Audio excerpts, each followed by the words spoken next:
Hide শাখার উদ্যোগে সহিহ কুরআন ও কিরাত শিক্ষা কোর্সের সমাপনী অনুষ্ঠান সম্পন্ন হয়েছে।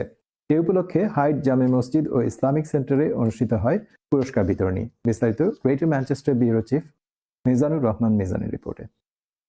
প্রতি বছরের ন্যায় এবারও দারুল কিরাত মজিদিয়া ফুলতলী ট্রাস্ট হাইড শাখার উদ্যোগে সহিহ কুরআন ও কেরাত শিক্ষা কোর্সের সমাপনী উপলক্ষে পুরস্কার বিতরণী অনুষ্ঠান অনুষ্ঠিত হয় রবিবার হাইড জামে মসজিদ ও ইসলামিক সেন্টারে।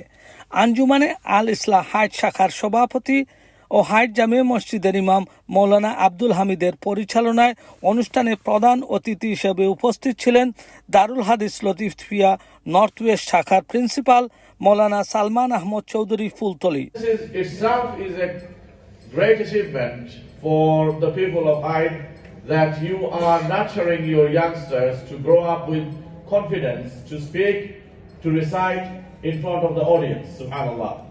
অনুষ্ঠানে অন্যান্যদের মধ্যে বক্তব্য রাখেন হাইড জামে মসজিদের secretary Abdul Wadud Gani, chairman Ali Reza, Faruk Ahmed MB, সাবেক চেয়ারম্যান মুজিবুল হক সহ আরো অনেকে। মাসব্যাপী এই কোর্সে শতাধিক ছাত্রছাত্রী উপস্থিত ছিলেন।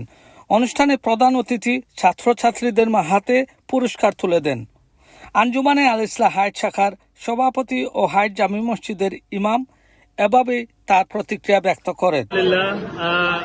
বিগত 10 বছর থেকে আমরা Darul Qirat Majidia Fultali trust Hyde branch খিদমত করিয়া আইরা মসজিদ committee, Anjumane Al Islah Hyde committee এরা সব সময় সহযোগিতা করিয়া আইরা আমরা হযরত ফুলতলী সাবতুল্লাহ রহমতুল্লাহ আলাইহির খিদমত কিয়ামত পর্যন্ত এখানে জারি থাকুক এটা প্রত্যাশা করি। অনুষ্ঠানের শেষ পর্যায়ে মুসলিম উম্মার সুখ ও সমৃদ্ধি কামনা করে বিশেষ মুনাজাত করা হয়। হাইড থেকে Mizanur Rahman Mizan, channel S news, greater Manchester.